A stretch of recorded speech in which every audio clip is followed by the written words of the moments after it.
Assalamualaikum warahmatullahi wabarakatuh. Bismillahirrohmanirrohim. Selamat datang di video pembelajaran MI Raudatul Mustarsyidin Kuta. Mata pelajaran PJOK kelas 4 Bab 9 bagian kedua, cedera dan penanggulangannya.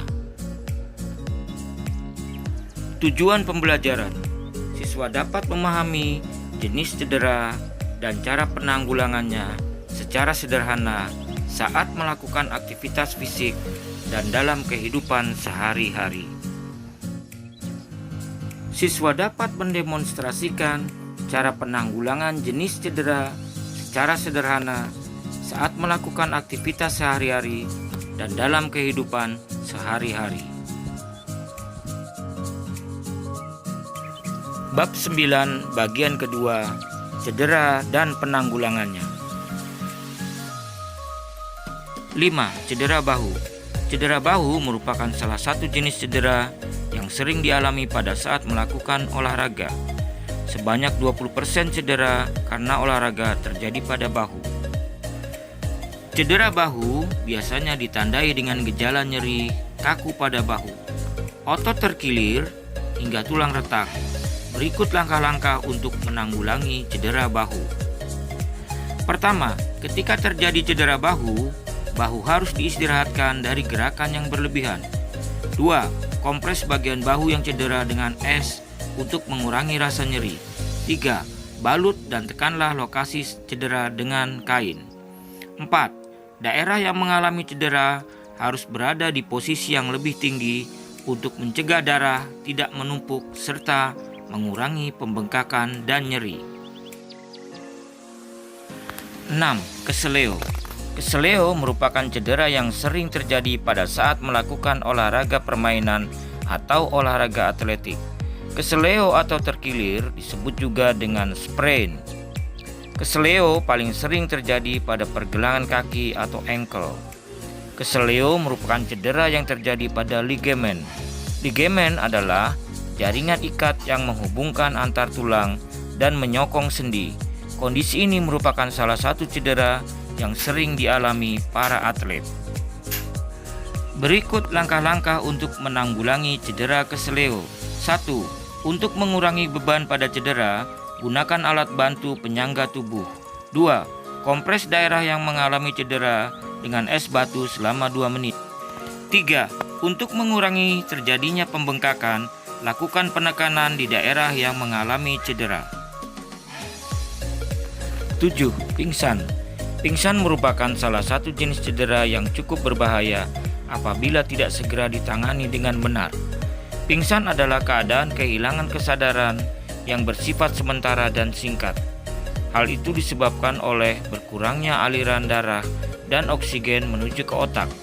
Gejala pertama yang dirasakan oleh seseorang sebelum pingsan adalah mual, sesak, telinga berdengung, penglihatan berkunang-kunang, rasa pusing, dan rasa panas. Selanjutnya penglihatan orang tersebut akan menjadi gelap dan ia akan jatuh dan terkulai. Pingsan dibedakan menjadi 3 jenis, yaitu pingsan biasa, pingsan karena panas, dan pingsan karena sengatan panas matahari. Berikut penjelasan jenis-jenis pingsan. Pingsan biasa.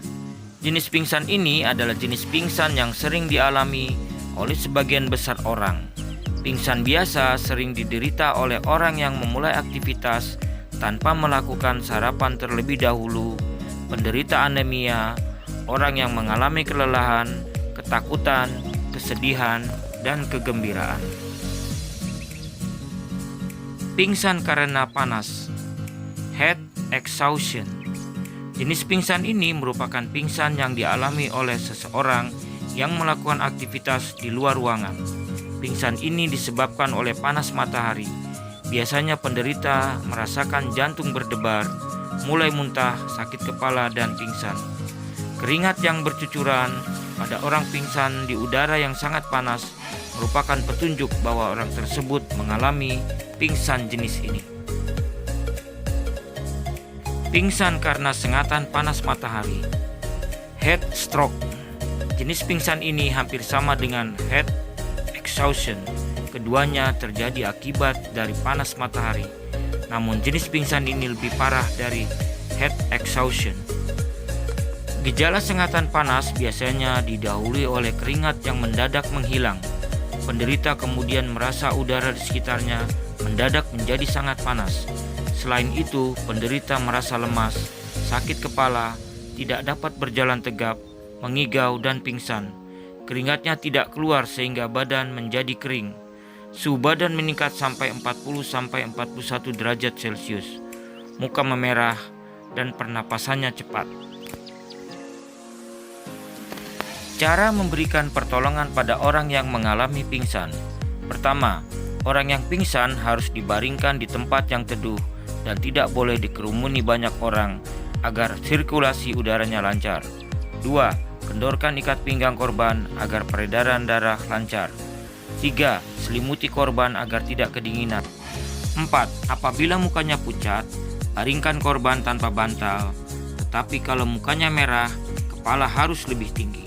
5. Jika korban akan muntah, posisi badan harus dimiringkan agar muntahan tidak masuk ke saluran pernapasan. 6. Jangan diberi makan atau minum. 7. Jangan ditinggalkan tanpa ada orang yang menunggui. 8. Jika penderita akan bergerak, maka jangan ditekan dengan paksa. 9. Segera bawa ke dokter atau puskesmas terdekat untuk mendapat penanganan lebih lanjut. 8. Pendarahan. Jenis cedera yang terakhir adalah pendarahan. Pendarahan banyak terjadi akibat dari benturan dengan benda keras atau dengan orang lain. Pendarahan terjadi karena pecahnya pembuluh darah sebagai akibat dari trauma pukulan atau terjatuh. Dalam berolahraga atau melakukan aktivitas fisik, pendarahan dapat terjadi pada hidung, mulut, dan kulit. Berikut cara melakukan penanggulangan pada pendarahan. Pertama, pendarahan pada hidung. Pendarahan pada hidung cukup berbahaya bagi seseorang karena berhubungan dengan saluran pernapasan. Pada pendarahan hidung, hal yang harus dikontrol adalah jalan nafas dan pernapasan. Berikut cara menanggulangi pendarahan hidung. Pertama, penderita didudukan, batang hidung dijepit sedikit ke bawah tulang rawan hidung. Dalam posisi ibu jari berhadapan dengan jari-jari yang lain. Hal ini dilakukan kurang lebih 5 menit dengan jari tangan sementara penderita dianjurkan bernapas melalui mulut. 2. Bersihkan hidung dan mulut dan bekas-bekas darah. 3. Sebaiknya juga diberikan kompres dingin di sekitar batang hidung, sekitar mata hingga pipi. 4. Bila pemijatan tidak berhasil, maka harus diberi pertolongan oleh dokter atau dibawa ke rumah sakit. Pendarahan pada mulut. Sama seperti pendarahan pada hidung, penanganan pendarahan pada mulut juga harus memperhatikan aspek jalan napas dan pernapasan. Berikut beberapa hal yang dapat dilakukan untuk menangani pendarahan pada mulut. 1. Pendarahan dari bibir atau gusi dihentikan dengan penekanan secara langsung dan kompres dingin.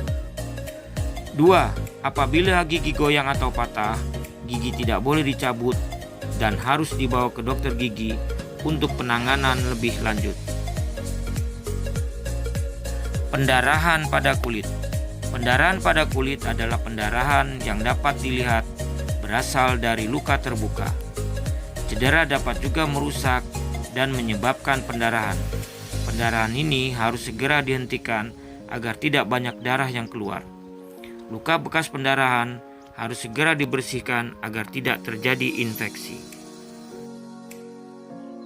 Tubuh yang sehat merupakan anugerah Tuhan yang harus dijaga. Untuk menghindari luka pada tubuh, biasakan untuk berhati-hati dalam melakukan berbagai aktivitas. Jangan bermain di tempat yang banyak dilalui kendaraan untuk menghindari risiko celaka. Jika ada temanmu yang jatuh atau terluka saat bermain, bantulah temanmu untuk segera mendapat pertolongan pertama. Sekian pembelajaran kita untuk kali ini, semoga bermanfaat dan menambah wawasan serta ilmu kalian dalam menangani cedera dan menanggulanginya. Kurang dan lebihnya Pak Guru mohon maaf.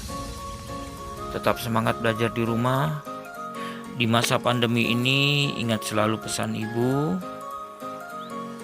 Rajin mencuci tangan, hindari kerumunan, dan pakai selalu masker jika bepergian. Pak Guru tutup pembelajaran dengan membaca Alhamdulillahirabbil alamin. Assalamualaikum warahmatullahi wabarakatuh.